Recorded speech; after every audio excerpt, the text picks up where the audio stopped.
اور ہم نے آپ سے پہلے کوئی رسول نہیں بھیجا مگر یہ کہ میرے سوا کوئی معبود نہیں ہو تو میری عبادت کرو۔ تو سب انبیاء کی یہ متفقہ دعوت تھی کہ اللہ کے سوا کوئی معبود نہیں، اللہ کی عبادت کرو، اور نبی علیہ الصلوۃ والسلام نے بھی یہی کیا۔ اللہ نے ارشاد فرمایا فَاعْلَمْ أَنَّهُ لَا إِلَٰهَ إِلَّا اللَّهُ، اے محبوب جان لیجئے کہ اللہ کے سوا کوئی معبود نہیں۔ یہ نبی علیہ الصلوۃ والسلام کی پہلی دعوت تھی۔ طارق بن عبداللہ محاروی فرماتے ہیں کہ میں نے نبی علیہ السلام کو ایک مرتبہ بازار میں جاتے ہوئے دیکھا۔ آپ کے جسم پر سرخ رنگ کا جبہ تھا۔ آپ پکار رہے تھے یا ایھا الناس قولوا لا الہ الا اللہ تفلحوا، اے لوگو لا الہ الا اللہ پڑھو فلاح پا جاؤ گے۔ اور ایک شخص پتھر لے کر آپ کا پیچھا کر رہا تھا۔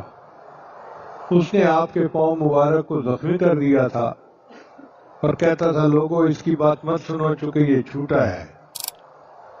میں نے پوچھا یہ کون ہے؟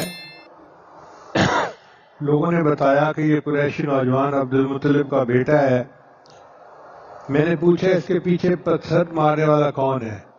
لوگوں نے کہا یہ اس کا چچا ابو لہب ہے۔ یعنی نبی علیہ السلام کلمے کی دعوت دے رہے تھے اور چچا جو تھا وہ ان کو پتھر مار رہا تھا۔ اس کلمہ طیبہ کے 20 نام ہیں۔ ایک نام ہے کلمۃ الرب۔ اللہ تعالیٰ فرماتے ہیں وَتَمَّتْ كَلِمَةُ رَبِّكَ صِدْقًا وَعَدْلًا، اور تیرے رب کا کلمہ سچائی اور انصاف کے اعتبار سے پورا ہے۔ دوسرا نام ہے کلمۃ التقویٰ۔ اللہ تعالیٰ ارشاد فرماتے ہیں فَأَنزَلَ اللَّهُ سَكِينَتَهُ عَلَىٰ رَسُولِهِ وَعَلَى الْمُؤْمِنِينَ وَعَلَّمَهُمْ كَلِمَةَ التَّقْوَىٰ وَكَانُوا أَحَقَّ بِهَا وَأَهْلَهَا۔ تو یہاں کلمۃ التقویٰ سے مراد کلمہ طیبہ ہے۔ تیسرے عروۃ الوثقیٰ۔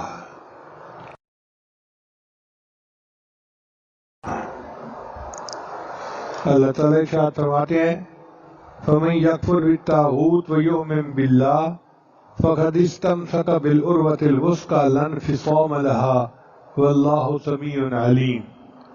تو جو شخص طاغوت کا انکار کر کے اللہ پر ایمان لے آئے گا اس نے ایک مضبوط کنڈے کو پکڑ لیا، اس کے ٹوٹنے کا کوئی امکان نہیں، اور اللہ خوب سننے والا اور سب کچھ جاننے والا ہے۔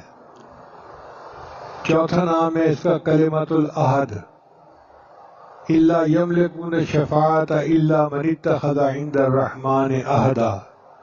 لوگوں کو کسی کی سفارش کرنے کے اختیار نہیں ہوگا قیامت کے دن سوائے ان لوگوں کے جنہوں نے خدائے رحمان سے کوئی اجازت حاصل کر لی ہو۔ یعنی مومن شفاعت کر سکیں گے اور کوئی شفاعت نہیں کر سکے گا۔ ایک نام ہے کلمۃ الحسنی۔ فَأَمَّا مَنْ أَعْطَىٰ وَاتَّقَىٰ وَصَدَّقَ بِالْحُسْنَىٰ فَسَنُيَسِّرُهُ لِلْيُسْرَىٰ۔ تو جس کسی نے اللہ کے راستے میں مال دیا اور تقوی اختیار کیا اور سب سے اچھی بات کو دل سے مانا تو ہم اس کو آرام کی منزل تک پہنچنے کی تیاری کرا دیں گے۔ ایک نام ہے اس کا کلمۃ الحق۔ الا من شہد بالحق وهم يعلمون۔ البتہ جن لوگوں نے حق بات کی گواہی دی اور انہیں اس کا علم بھی ہو۔ ایک ہے القول الثابت۔ یثبت اللہ الذین آمنوا بالقول الثابت فی الحیات الدنیا وفی الآخرہ۔ جو لوگ ایمان لائے ہیں اللہ ان کو اس مضبوط بات پر دنیا کی زندگی میں جماع عطا کرتا ہے اور آخرت میں بھی۔ ایک ہے نام اس کا کلمۃ السواء۔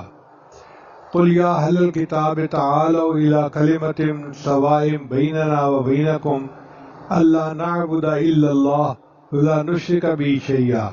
آپ فرما دیجئے اے اہل کتاب آ جاؤ ایسی بات کی طرف جو ہمارے اور تمہارے درمیان برابر ہے کہ ہم عبادت نہ کریں مگر اللہ کی اور اس کے ساتھ کسی بھی چیز کو شریک نہ ٹھہرائیں۔ ایک نام ہے اس کا کلمۃ الصدق، والذی جاء بالصدق وصدق بہ، اور جو شخص سچ لے کر آیا اور اس نے سچ کی تصدیق کی۔ ایک نام ہے اس کا حبل اللہ، واعتصموا بحبل اللہ جمیعا، تم سب مل کر اللہ کی رسی کو مضبوطی سے پکڑ لو۔ ایک نام ہے اس کا کلمۃ الاحسان، هل جزاء الاحسان الا الاحسان۔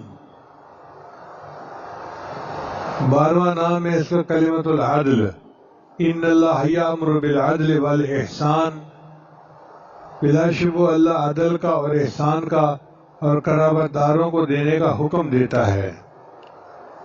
ایک نام ہے اس کا کلمۃ العلیٰ، وجعل کلمۃ الذین کفروا السفلی وکلمۃ اللہ ہی العلیٰ، اور اس نے ان لوگوں کی بات نیچی کر دی جو کفر اختیار کیے ہوئے تھے، اور اللہ ہی کا کلمہ اونچا ہے۔ ایک ہے اس کا نام کلمۃ السدید، القول السدید، یا ایھا الذین آمنوا اتقوا اللہ وقولوا قولا سدیدا، اے ایمان والو اللہ سے ڈرو اور ٹھیک بات کہو۔ ایک ہے نام اس کا کلمۃ شہادہ، ہم اس کو کلمہ شہادہ کہتے ہیں۔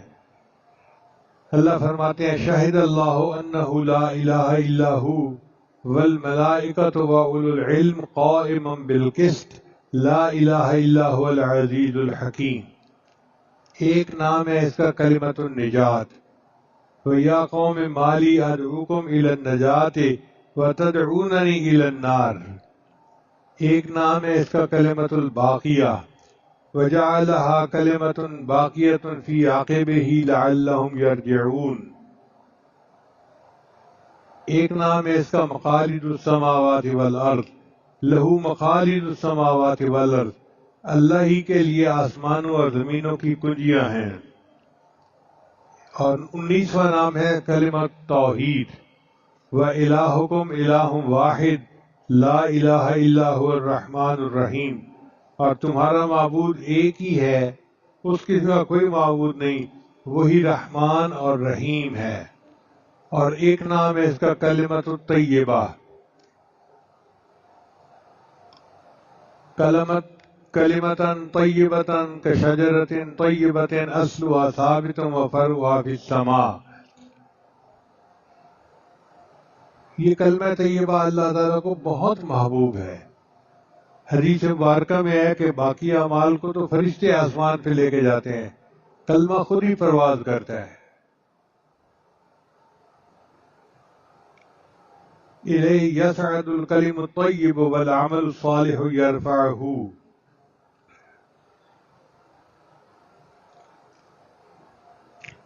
نبی اسلام نے ارشاد فرمایا کوئی بندہ ایسا نہیں کہ لا الہ الا اللہ کہے اور اس کے لیے آسمانوں کے دروازے نہ کھل جائیں یہاں تک کہ یہ کلمہ سیدھا عرش تک پہنچتا ہے، یہ بشرطے کہ وہ گناہ کبیرہ سے بچنے والا، یعنی بندہ گناہ کبیرہ سے بچے تو اس کا جو پڑھا ہوا کلمہ ہے وہ سیدھا اللہ تعالیٰ تک پہنچ جاتا ہے۔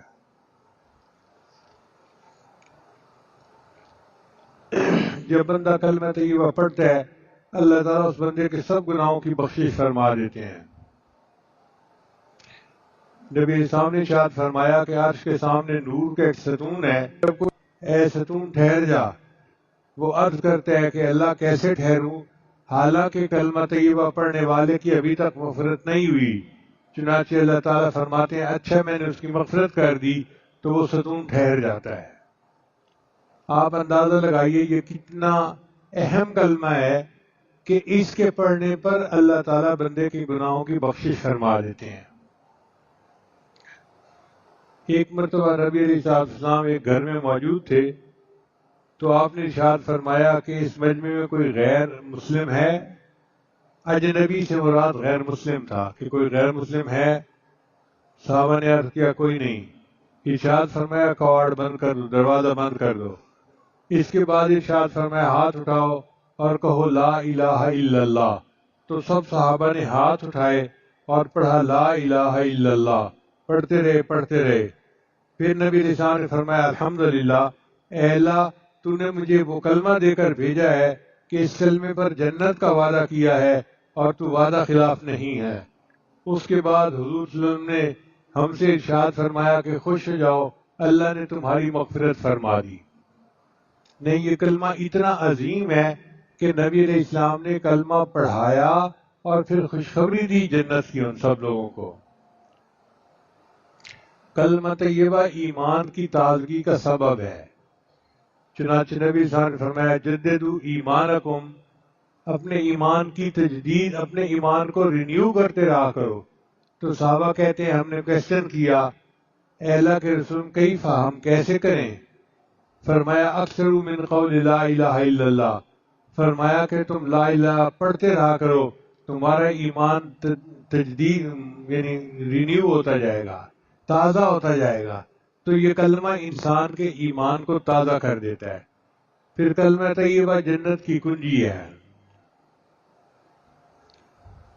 نبی صلی اللہ علیہ وسلم نے فرمایا مفاتیح الجنت شہادت اللہ الہ الا اللہ، کہ لا الہ الا اللہ کہنا یہ جنت کی کنجی ہے۔ پھر مومن کی زندگی کا اول اور آخر کلمہ طیبہ۔ جب بچہ بولنا شروع کرتا ہے تو اس کو اللہ کا نام کہلوانا چاہیے، اور ماں باپ کو چاہیے کہ کلمہ پڑھنا سکھائیں تاکہ زندگی کی ابتدا کلمے سے ہو۔ اسی طرح جب کوئی بندہ دنیا سے فوت ہونے لگتا ہے، آخری وقت میں نبی صلی اللہ علیہ وسلم نے فرمایا اس کو کلمہ پڑھاؤ، کلمے کی تلقین کرو۔ اب اگر وہ مرتے وقت بھی کلمہ پڑھ لیتا ہے اور اس نے شروع میں بھی کلمہ پڑھا تھا تو پوری زندگی کے گناہ اللہ اس کی وجہ سے معاف فرما دیتے ہیں، کیونکہ اس نے شروع میں اور آخر میں کلمہ پڑھا ہوتا ہے۔ کہ اللہ تعالیٰ کے حبیب صلی اللہ علیہ وسلم نے ارشاد فرمایا کہ لیس من عبد یقول لا الہ الا اللہ مئۃ مرہ الا بعثہ اللہ تعالی یوم القیامت ووجہہ کالقمر لیلۃ البدر، کہ جو بندہ دن میں 100 مرتبہ لا الہ الا اللہ کا ذکر کرتا ہو، اللہ تعالیٰ قیامت کے دن اس کو اس حال میں کھڑا کریں گے کہ اس کا چہرہ 14ویں رات کے چاند کی طرح چمکتا ہوگا۔ آپ اندازہ لگائیے یہ کتنی عظیم عبادت ہے۔ دن میں 100 مرتبہ پڑھنا تو بہت چھوٹا سا عمل ہے۔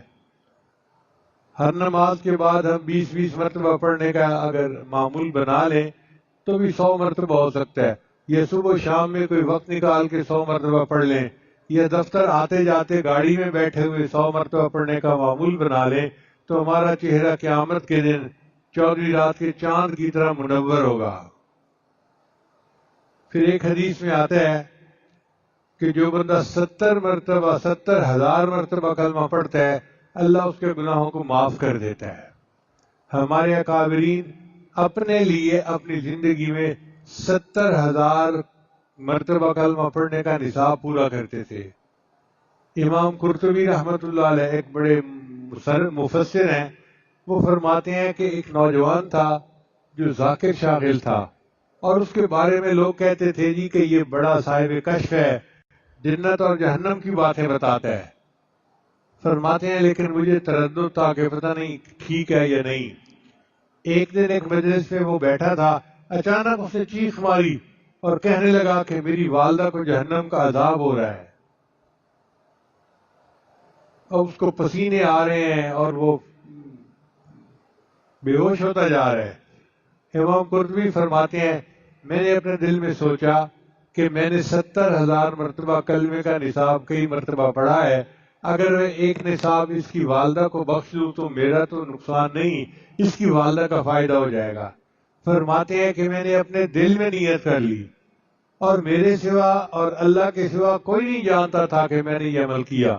جیسے ہی میں نے 70,000 والا نصاب اس کی والدہ کو بخشا، وہ ٹھیک ہو کے بیٹھ گیا اور کہنے لگا اللہ نے میری والدہ کے عذاب کو ختم کر دیا اور اس کو جنت عطا فرما دی۔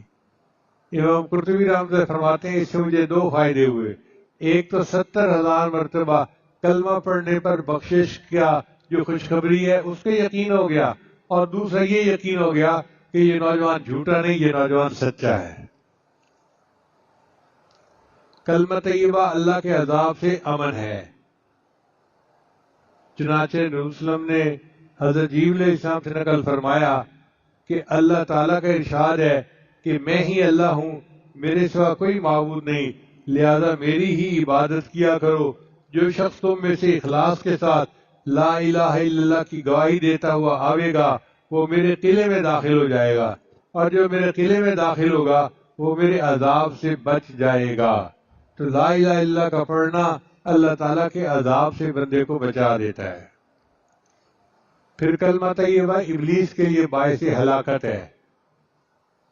حدیث مبارکہ میں ہے کہ ابلیس نے کہا اہلکت الناس بالذنوب، میں نے لوگوں کو گناہوں کے ذریعے سے ہلاک کیا، وَأَهْلَكُونِي بِلَا إِلَهَ إِلَّا اللَّهِ وَالْإِسْتِغْفَارِ، انہوں نے مجھے لا الہ الا اللہ پڑھ کر اور استغفار پڑھ کر انہوں نے مجھے ہلاک کر دیا۔ یعنی یہ لا الہ الا اللہ پڑھنا ابلیس کے لیے باعث ہلاکت ہے۔ پھر کلمہ طیبہ موت کی تکلیف سے آسانی کا باعث ہے، اس لیے جب کوئی بندہ وفات کے قریب ہوتا ہے تو آخری وقت میں اس کے قریب لا الہ الا اللہ پڑھتے ہیں اور اس کو تلقین کرتے ہیں، کیونکہ کلمہ پڑھنے سے اللہ تعالیٰ موت کی تکلیف کو آسان فرما دیتے ہیں۔ پھر کلمہ طیبہ قبر کی وحشت سے نجات کا باعث ہے۔ جو بندہ کلمہ طیبہ پڑھنے والا ہوگا اللہ تعالیٰ اس کو قبر کے عذاب سے معاف فرما دیں گے۔ کلمہ طیبہ بندے کو صدیقین اور شہداء کے مقام تک پہنچاتا ہے۔ نبی اسلام کے پاس ایک آدمی آیا، عرض کیا میں نے لا الہ الا اللہ کی گواہی دی، نمازیں پڑھتا ہوں، رمضان کے روزے رکھتا ہوں اور زکوٰۃ ادا کرتا ہوں۔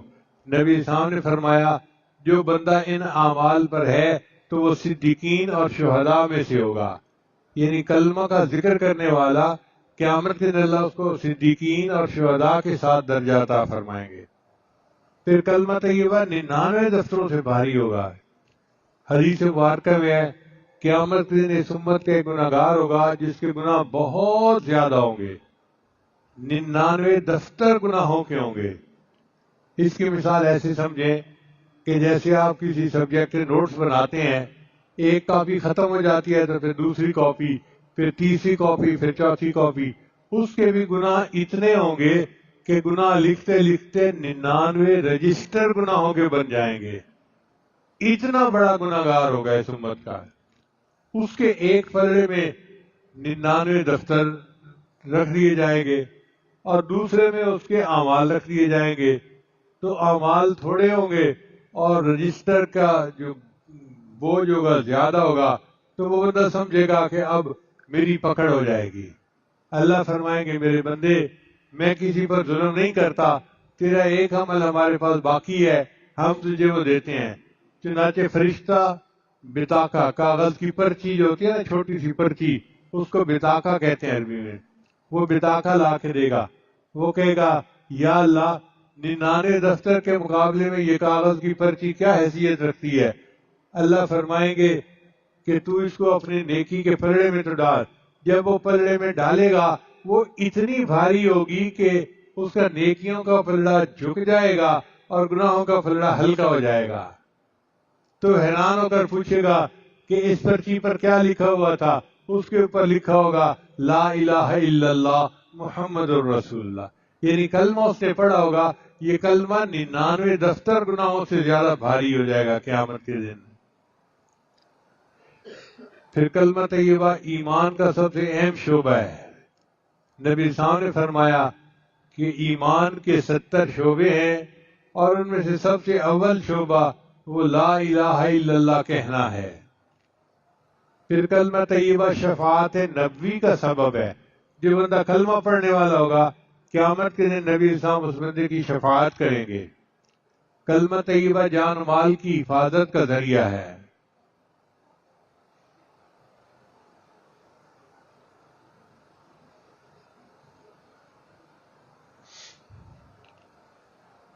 حدیث مبارکہ میں آتا ہے کہ ایک مرتبہ نبی علیہ السلام کا پتہ نہیں چل رہا تھا کہ محبوب علیہ السلام گھر میں ہیں یا کہیں باہر ہیں، تو صحابہ کرام تو بہت فکر مند رہتے تھے، چونکہ مدینہ طیبہ میں باہر سے کافر بھی آتے تھے تو خدشہ تھا کہ کوئی کاروائی نہ کر دے۔ تو ابو ہریرہ کہتے ہیں کہ ہم لوگ فکر مند ہوئے کہ نبی علیہ السلام گھر میں بھی نہیں، کہاں ہیں؟ ہم تلاش میں نکلے تو کہتے ہیں کہ ایک انصار کا باغ تھا کھجوروں کا، میں اس باغ میں گیا، دروازہ تو تھا دوسری طرف، اس کا جہاں سے پانی نکلتا تھا نا وہ ذرا سوراخ بڑا تھا، میں اس سوراخ کے اندر سے جو ہے نا باغ کے اندر چلا گیا، تو میں نے دیکھا کہ نبی اسلام تشریف فرما ہے، میں خوش ہو گیا، اے اللہ کے حبیب صلی اللہ علیہ وسلم، ہم آپ کو ڈھونڈ رہے تھے، آپ کہاں ہیں؟ شکر ہے کہ آپ خیریت کے ساتھ یہاں موجود ہیں۔ تو نبی اسلام نے فرمایا، ابو ہریرہ، ابھی میرے پاس جبریل علیہ السلام آئے تھے اور انہوں نے یہ خوشخبری دی کہ آپ کی امت کا جو بندہ کلمہ پڑھے گا اللہ تعالیٰ قیامت کے دن اس کے گناہوں کی بخشش فرما دیں گے۔ تو ابو ہریرہ نے پوچھا، اے اللہ کے وسلم، میں یہ جا کے سب کو بتا دوں؟ تو نبی اسلام نے فرمایا، ہاں بتا دو۔ تو ابو ہریرہ نے کہا، اے اللہ کے حبیب صلی اللہ علیہ وسلم، میری بات کو کون مانے گا؟ کوئی چیز میرے پاس سند بھی ہونی چاہیے۔ تو نبی اسلام نے اپنے نالین مبارک، جو جوتا مبارک تھا، وہ دے دیا کہ یہ جوتا ثبوت کے طور پہ دکھا دینا۔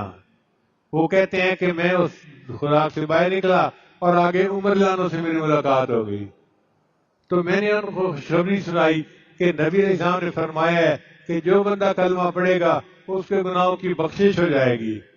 عمر لانوں نے مجھے دھکا دیا اور کہا کہ چلو میں خود بات کرتا ہوں نبی علیہ السلام سے۔ چنانچہ یہ دونوں حضرات نبی علیہ السلام کی خدمت میں پیش ہوئے، تو عمر لانوں نے پوچھا، اے اللہ کے حبیب صلی اللہ علیہ وسلم، آپ نے یہ ارشاد فرمایا ہے؟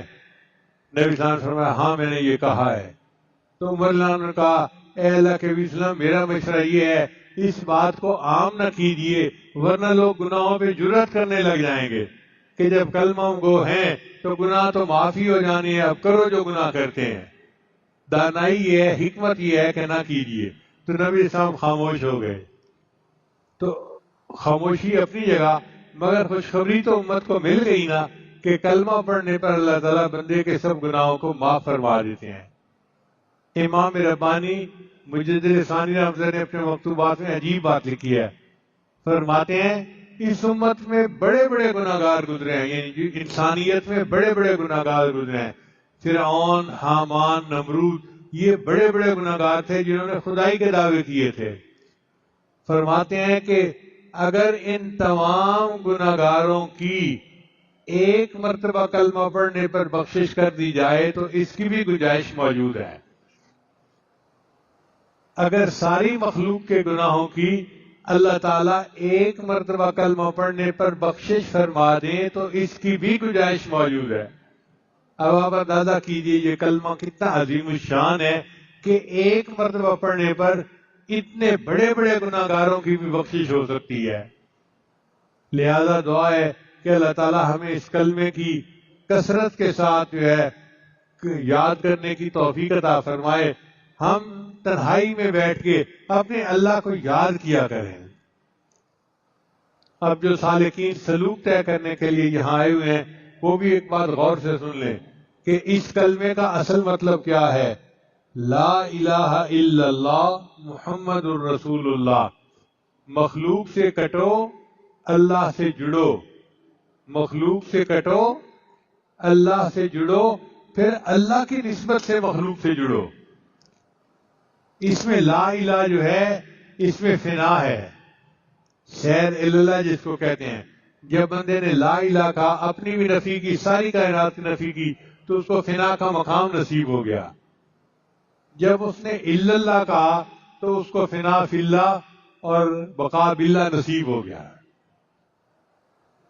پھر جب اس نے محمد الرسول اللہ کہا تو فنا جو سیر فی الاشیاء ہے کہ اس دنیا میں آ کر نبی اسلام کی سنت کے مطابق زندگی گزارنا، یہ مقام اس کو حاصل ہو گیا۔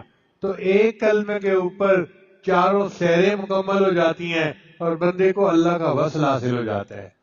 تو دعا ہے کہ اللہ تعالیٰ ہم عاجز مسکینوں کو اس کلمے کا ورد کثرت کے ساتھ کرنے کی توفیق عطا فرمائے، اور تنہائی ہو اور انسان خاموشی سے بیٹھ کے اپنے اللہ کو یاد کر رہا ہو، لا الہ الا اللہ کی ضربیں لگا رہا ہو اور اپنے دل کو روشن کر رہا ہو۔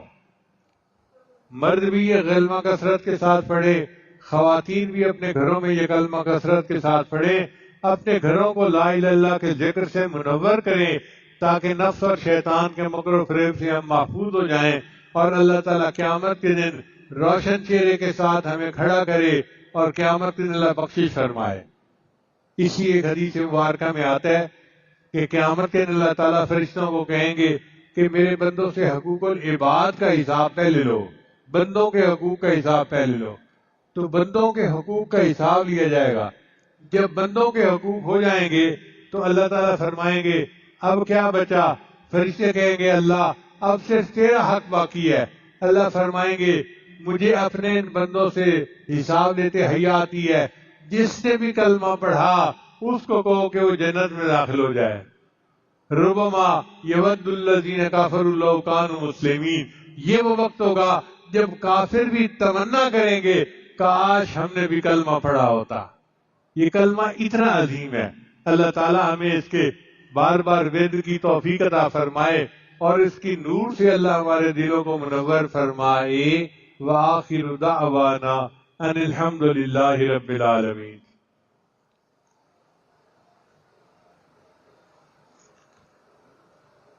بہت سارے احباب دور قریب سے بیعت کے لیے اور تجدید بیعت کے لیے آئے ہیں۔ یہ عاجز کلمات پڑھا دے گا، جو کلمات یہ عاجز پڑھے پیچھے پیچھے پڑھتے جائیے۔ پڑھیے بسم اللہ الرحمن الرحیم، لا الہ الا اللہ محمد الرسول اللہ، آمنت باللہ وملائکتہ وکتبہ ورسلہ والیوم الآخر والقدر خیرہ وشرہ من اللہ تعالی والبعث بعد الموت، آمنت باللہ کما ہوا باسمائہ وصفاتہ وقبلت جمیع احکامہ اقرار باللسان وتصدیق بالقلب، اشہد ان لا الہ الا اللہ واشہد ان محمدا عبدہ ورسولہ، استغفر اللہ ربی من کل ذنب واتوب الیہ برحمتک یا ارحم الراحمین۔ ان کلمات کو پڑھنے سے ہم تو بتائے ہو چکے ہیں، چند معمولات ہیں جن کو باقاعدگی سے کریں گے تو اللہ تعالیٰ دل کو منور کریں گے۔ پہلا عمل ہے 100 مرتبہ استغفار صبح شام پڑھنا، دوسرا عمل ہے 100 مرتبہ درود شریف صبح شام پڑھنا، تیسرا عمل ہے قرآن مجید کی تلاوت روزانہ کرنا، ایک پارہ پڑھیں آدھا پارہ پڑھیں مگر پڑھیں ضرور، جو حافظ ہیں وہ اپنی منزل کے حساب سے پڑھیں۔ چوتھا عمل ہے چلتے پھرتے ہر وقت دل میں اللہ کو یاد کرنا، ہتھ کار ول دل یار ول، ہاتھ کام کاج میں مصروف اور دل اللہ تعالیٰ کی یاد میں مصروف۔ اور پانچواں عمل ہے مراقبہ کرنا۔ مراقبہ جو ہے وہ تمام معاملات کا لب لباب اور نچوڑ ہے۔ طریقہ بڑا آسان ہے، جب نماز پڑھ کے فارغ ہوں تو آنکھیں بند کر کے اللہ سے لو لگا کے بیٹھ جائیں کہ اللہ کی رحمت آ رہی ہے، میرے دل میں سما رہی ہے، میرے دل کی ظلمت اور سیاہی دور ہو رہی ہے اور میرا دل اللہ اللہ اللہ بول رہا ہے اور میں سن رہا ہوں۔ انشاءاللہ چند منٹ اس طرح بیٹھ کے ذکر کریں گے تو اللہ تعالیٰ دل کو منور کریں گے، آپ اپنے دل میں اللہ کی محبت میں اضافہ محسوس کریں گے۔ دعائے اللہ تعالیٰ سب کو اپنے مقبول بندوں بندیوں میں شامل فرمائے۔ جزاکم اللہ حسن جزا۔